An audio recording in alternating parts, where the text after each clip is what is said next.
The show, which started way back in 2005 with the floriculture, has now grown into India's biggest agribusiness show. Indeed, it has become biggest agribusiness show in the SAARC region all over. Now, this is the only one show that can ensure that if a farmer walks in with his inputs, say certain land, certain investment capability, then he can definitely walk out with a good business plan.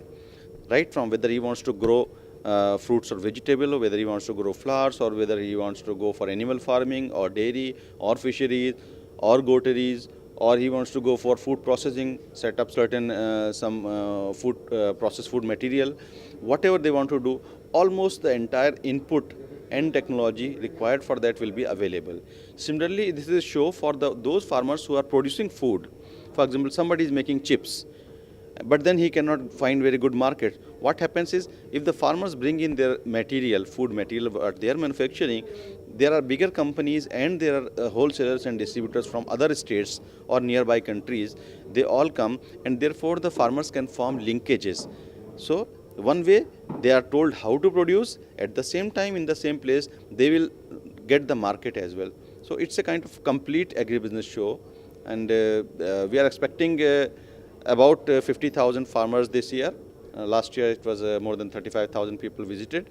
We have 29 countries participation with about 600 companies, including Indian and foreigners, products and technologies being displayed in this two big halls of about 20,000 square meter in Bangalore International Exhibition Center.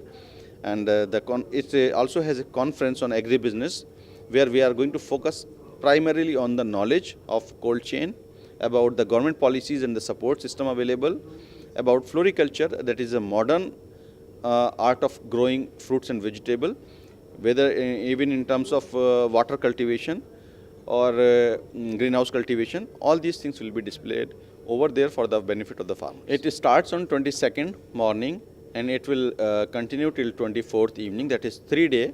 It is free of cost entry. There is absolutely no ticket from the farmers, except that we expect them to fill up a form telling a little about their location as to where they have come from. But otherwise there is no entry ticket. All the farmers are welcome.